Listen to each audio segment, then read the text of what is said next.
여러분, 붉은 해파리라는 생물을 들어보신 적 있으신가요? 한때 지중해의 여름을 빛나게 했던 푸른 바다가 지금은 마치 전쟁터처럼 붉은 해파리로 가득 차 있다고 합니다. 피부를 망치고 생선을 몰아내고 관광객까지 사라지게 만든 장본인. 그래서 유럽에서는 붉은 재앙이라 불리죠. 그런데 말입니다. 한국에서는 이 해파리를 보양식으로 먹는다는 사실 알고 계셨나요? 프랑스 남부 마르세유의 붉은 해파리 때문에 모든 것을 잃어가던 한 해양 생물학자 클레망스 박사가 있었습니다. 그녀는 건강도, 직장도, 가족의 생계도 무너져 내리는 현실 앞에 좌절하고 있었습니다. 하지만 믿기 힘든 이야기 하나가 그녀의 삶을 송두리째 바꾸기 시작했죠. 그녀는 한국에서 붉은 해파리를 보약으로 여기는 전통 치유법을 접하게 되었고 그곳에서 새로운 가능성과 회복의 실마리를 찾아냈습니다. 붉은 해파리, 그 재앙은 어쩌다 기회가 되었을까요? 그 놀라운 전환의 이야기를 지금부터 들려드리겠습니다. 안녕하세요.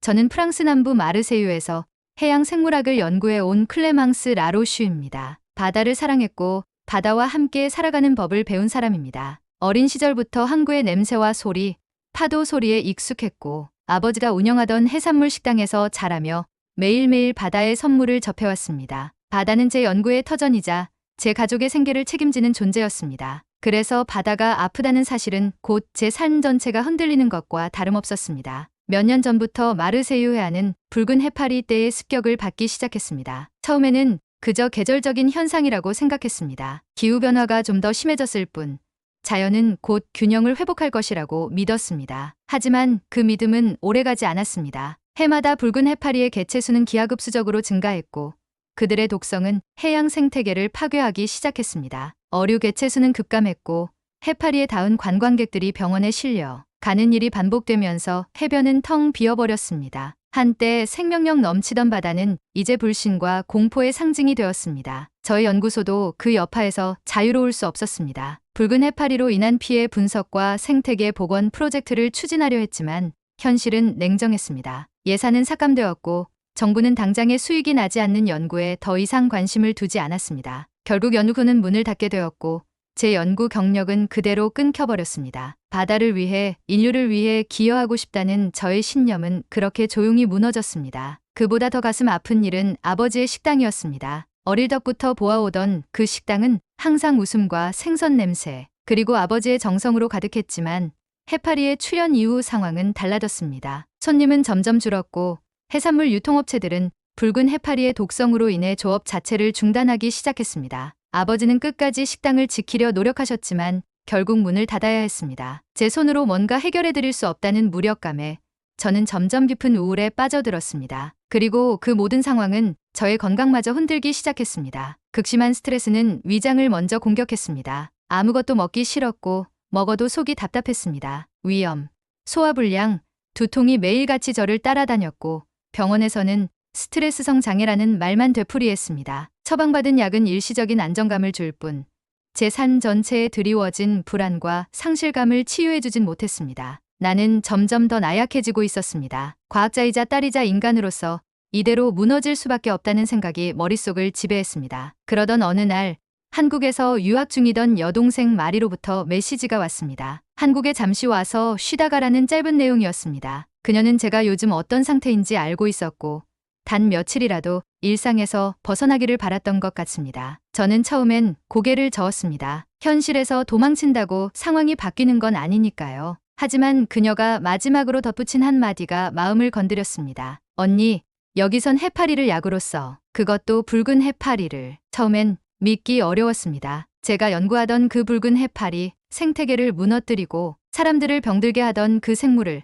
어떻게 약으로 쓴단 말입니까? 하지만 반쯤 체념한 상태였던 저는 어느새 비행기 티켓을 예약하고 있었습니다. 한국이라는 나라, 그리고 그곳의 전통 치료법이라는 미지의 세계에 마지막 기대를 걸어보고 싶었습니다. 마르세유의 바다는 제게 희망을 주지 못했지만 다른 바다는 혹시 다를지도 모른다는 아주 작은 희망이 생겼기 때문입니다. 한국에 도착한 첫날, 저는 피로와 시차로 인해 거의 쓰러질 듯한 상태였지만 공항에서 마리를 만났을 때 마음이 조금은 놓였습니다. 그녀는 저보다 훨씬 밝은 얼굴이었고 무엇보다 건강해 보였습니다. 이윽고 마리는 저를 학교 근처의 한의원으로 데려갔습니다. 오래된 한옥을 개조한 듯한 건물 안은 편안하고 조용했으며 특유의 한약 냄새가 가득했습니다. 원장님은 제 이야기를 조용히 듣더니 웃으며 이렇게 말했습니다. 이 몸에는 바다의 기운이 많군요. 붉은 해파리는 그 바다에서 온 손님입니다. 손님을 내쫓을 게 아니라 함께 살아야 합니다. 그 말이 낯설면서도 묘하게 마음에 와 닿았습니다. 해파리가 손님이라니, 그저 혐오의 대상,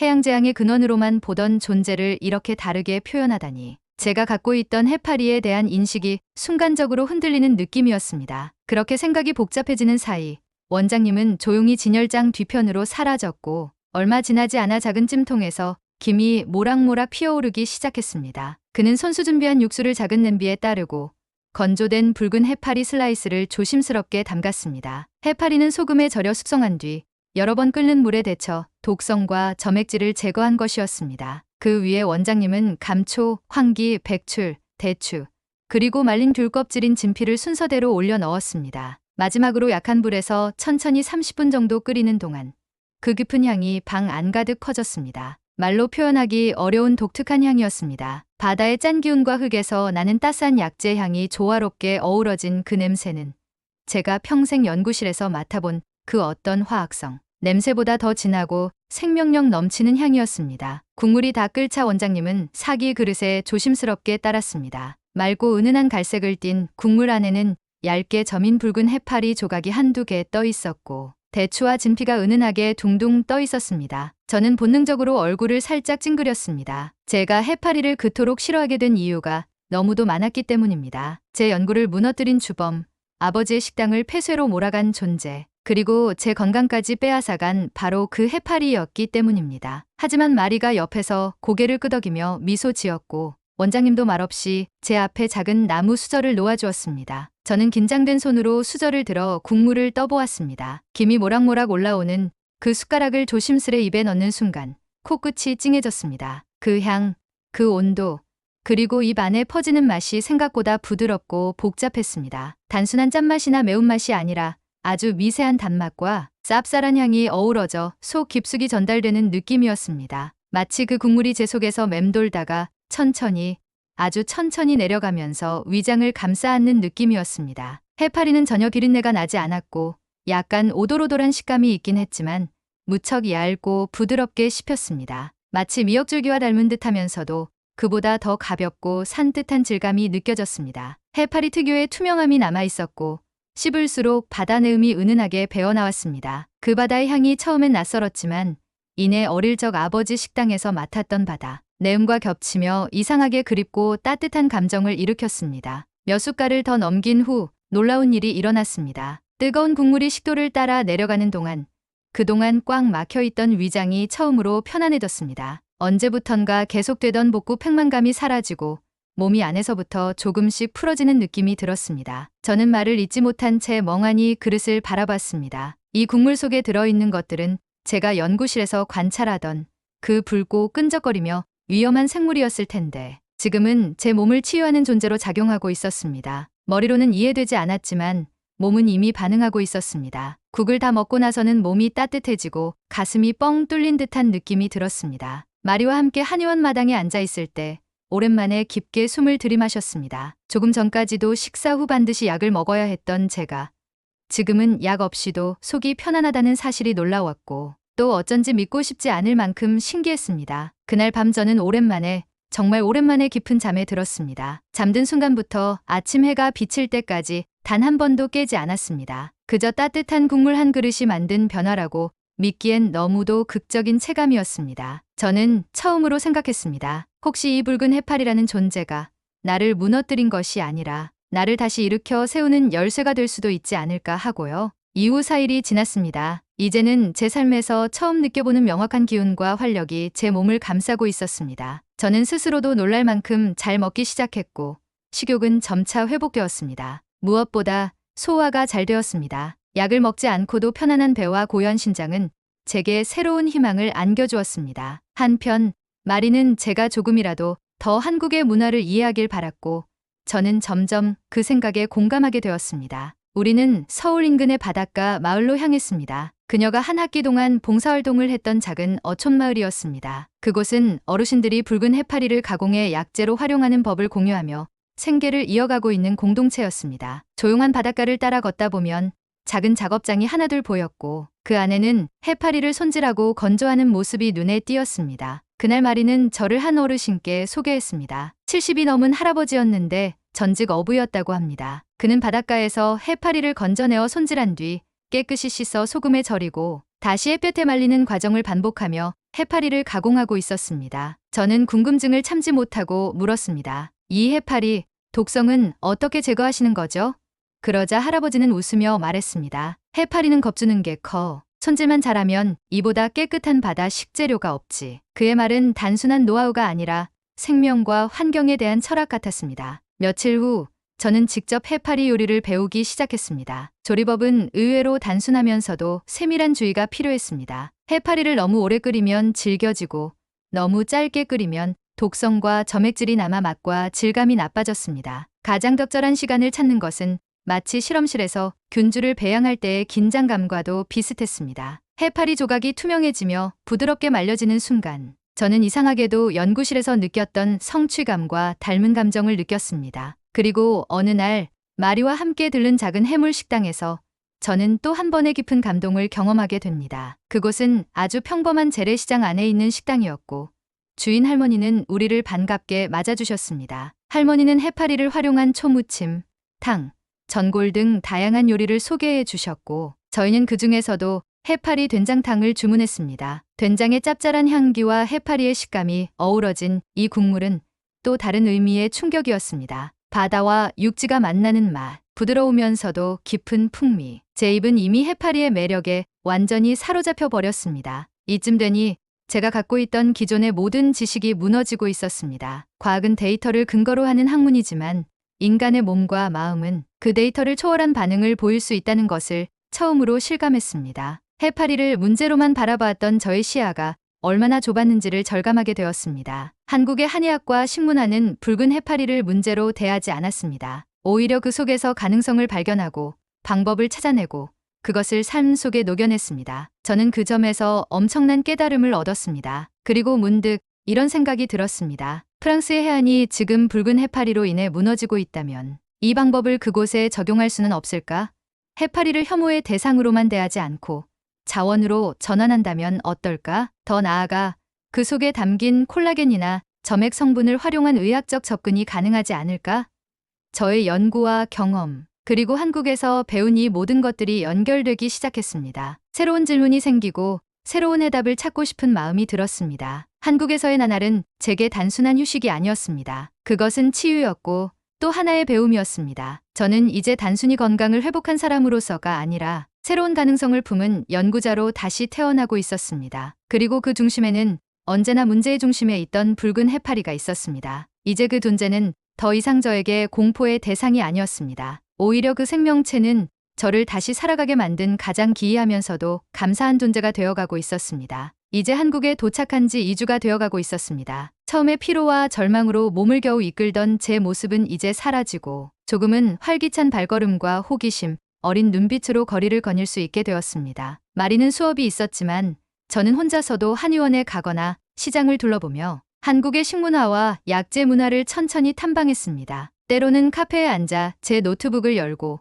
붉은 해파리의 성분과 한국에서 활용되는 방식에 대해 정리하며 작은 논문 초안도 써 내려가기 시작했습니다. 몸과 마음이 회복되면서 자연스럽게 과학자의 본능이 다시 고개를 들고 있었던 것입니다. 그러던 중 제가 한국에 도착해 처음 배웠던 한의원 원장님의 소개로 저는 한국의 한 건강식품 연구소를 방문하게 되었습니다. 그곳에서는 해조류와 해산물을 활용한 기능성 식품 개발을 진행 중이었고 붉은 해파리에 대한 실험도 막 시작된 단계였습니다. 그들은 제 이야기에 깊은 관심을 보였고 저는 프랑스에서 수집한 데이터를 공유하며 자연스럽게 연구 협업의 가능성을 논의하게 되었습니다. 그날 밤 마리와 저는 작은 축하를 겸해 근처 시장 안에 있는 한 전통 식당을 찾았습니다. 익숙한 이름이 적혀 있는 간판, 그리고 고소한 참기름 냄새가 풍겨오는 그곳은 평범한 시장통 식당이었습니다. 저는 호기심에 해파리 냉채와 해파리 전골을 주문했습니다. 이전의 경험들로 인해 저는 해파리에 대한 거부감이 거의 사라졌고 오히려 그것이 주는 식감과 건강한 느낌을 즐기게 되었습니다. 식당 주인 아주머니는 인상도 좋았고 매우 친절하게 요리를 설명해 주셨습니다. 해파리는 오늘 아침 손질한 것이고 된장과 청양고추, 무, 양파 등을 넣고 시원하게 끓였다고 했습니다. 저는 기쁜 마음으로 국물을 떠먹었습니다. 향은 괜찮았고 첫맛도 부드러웠습니다. 그런데 이상하게 몇 분이 지나자 속이 더부룩해지기 시작했습니다. 처음에는 식사 후에 포만감 정도로 생각했지만 점점 복통으로 변해갔습니다. 식사를 중단하고 물을 마셨지만 복부가 꽉 막히는 듯한 느낌은 사라지지 않았습니다. 마리는 제 표정을 보고 급히 계산을 하고 저를 밖으로 이끌었습니다. 그때부터 현기증이 시작되었고 마침내 저는 근처의 응급의료센터로 실려가게 되었습니다. 심장은 빠르게 뛰었고 땀이 흐르기 시작했습니다. 속이 울렁거리면서 두통도 찾아왔습니다. 마리는 의사에게 제가 최근 한의원에서 해파리와 약재를 이용한 음식을 먹었다고 설명했습니다. 의사는 잠시 고민하더니 아마도 특정 약재나 해파리 자체의 조리 방식에 차이가 있었을 수 있다고 했습니다. 다행히 중대한 알레르기 반응은 아니었고 진정제를 투여받고 나서야 저는 겨우 안정을 찾을 수 있었습니다. 침대에 누운 채 저는 갑자기 모든 것이 혼란스러워졌습니다. 그토록 제게 치유를 안겨주었던 해파리가 다시금 저를 병원 침대에 눕히다니. 이 모든 게 다 허상이었을까? 한국에서의 경험이 단지 일시적인 감정의 고조였던 걸까? 몸이 아프니 마음도 무너지는 법입니다. 그동안 제가 쌓아온 신뢰와 감동, 희망은 다시 불신과 공포 속에 잠식되기 시작했습니다. 그렇게 밤을 보내고 다음 날 아침 저는 원장님께 전화를 걸었습니다. 그는 다 듣고 난 후 조용히 말했습니다. 클레망스 씨, 해파리는 분명 보약이 될 수 있습니다. 하지만 아무 해파리나 되는 건 아닙니다. 해파리도 종류가 있고 성질이 다르며 무엇보다 함께 쓰는 약재와 조리 방식이 맞아야 합니다. 이번엔 그것이 어긋난 것이지요. 그리고 그는 덧붙였습니다. 중요한 건 어떤 자연도 완전한 적도 완전한 아군도 아니라는 사실입니다. 우리는 그 사이의 균형을 찾는 법을 배워야 해요. 그 말이 깊게 와 닿았습니다. 다시금 깨달았습니다. 한국이 해파리를 무조건 좋다고 말했던 것이 아니었습니다. 그것을 어떻게 다루고 어떻게 이해하느냐의 차이였습니다. 프랑스에서는 그것을 쓸모없는 해양 쓰레기로만 보았고 저는 그 시각을 그대로 이어받아 혐오와 배척의 대상으로만 여겼습니다. 하지만 한국에서는 그것이 문제가 될 수 있다는 전제 위에서 방법을 찾고 균형을 맞추고 그 사이에서 새로운 가치를 창출해왔던 것입니다. 며칠 후 저는 다시 한의원을 찾았습니다. 원장님은 오히려 더 따뜻하게 맞아주셨고 저를 위한 좀 더 섬세한 해파리 요리를 직접 조리해 주셨습니다. 이번에는 제 체질에 맞는 약재만을 골라 조합했고 이전보다 더 깊고 안정된 국물 맛이 느껴졌습니다. 먹는 순간 속이 뜨거워지며 부드럽게 풀리는 감각이 다시금 떠올랐고 저는 천천히 숨을 내쉬며 그동안의 오해와 불안들을 하나씩 내려놓기 시작했습니다. 그날 밤 저는 처음으로 이런 생각을 하게 되었습니다. 어쩌면 해파리는 제 인생의 적이 아니었을지도 모른다고요. 오히려 제게 가장 본질적인 질문을 던져준 존재였고 그 해답을 찾기 위해 저는 이 먼 나라까지 오게 되었던 것이 아닐까요? 이제 그 해답이 서서히 보이기 시작했습니다. 그것은 단순한 치료가 아니었습니다. 그것은 새로운 시작이었습니다. 그렇게 길었던 한국 일정이 끝나고 프랑스로 돌아오는 비행기 안에서 저는 창밖의 하늘을 오래도록 바라보았습니다. 한국에서의 한 달, 짧다면 짧은 시간이었지만 그 한 달은 제 인생을 통째로 바꿔놓은 시간이었습니다. 몸의 회복은 물론이거니와 마음의 틈새마다 뿌리 깊게 박혀있던 두려움과 절망은 이제 조금씩 자리를 바꾸기 시작했습니다. 저는 이제 붉은 해파리를 보는 눈이 달라졌습니다. 그것은 더 이상 저를 무너뜨린 적이 아니라 저를 다시 일으켜 세운 열쇠였습니다. 마르세유 공항에 도착하자 아버지가 마중을 나와 계셨습니다. 그의 얼굴엔 여전히 지친 기색이 남아 있었지만 저를 보는 눈빛은 한없이 따뜻했습니다. 잘 다녀왔어, 딸아. 그 말에 저는 울컥해 눈시울이 붉어졌습니다. 아버지와 함께 집으로 돌아가는 차 안에서 저는 한국에서의 경험을 하나씩 풀어놓기 시작했습니다. 처음엔 믿기 힘들다는 듯 웃으시던 아버지도 해파리를 먹고 몸이 회복되었다는 얘기엔 눈을 동그랗게 뜨셨습니다. 그리고 마침내 제가 말했습니다. 아버지, 우리 다시 식당 문 열어요. 이번엔 메뉴가 좀 다를 거예요. 며칠 뒤 저는 그동안 정리해 두었던 데이터를 정리해 다시 논문을 쓰기 시작했습니다. 제목은 이렇게 정했습니다. 붉은 해파리 해양 재앙에서 기능성 바이오 자원으로의 전환 가능성, 한의학적 적용을 중심으로. 논문은 프랑스 과학저널에 제출되었고 얼마 지나지 않아 저는 몇몇 환경, 생물학 연구소로부터 공동 프로젝트 제안을 받게 되었습니다. 그들은 제게 붉은 해파리를 활용한 친환경 건강기능식품 개발과 스킨케어 원료 연구를 제안했습니다. 한국에서 본 그 작은 한의원의 지혜가 이제는 유럽의 연구 무대에서 시연될 준비를 하고 있었습니다. 한국은 제게 단순한 여행지가 아니었습니다. 그곳은 재앙을 보약으로 바꾸는 지혜가 있었고 낯선 외국인에게 손을 내밀어 준 따뜻함이 있었으며 무너진 인생을 다시 일으켜 세운 기적의 땅이었습니다.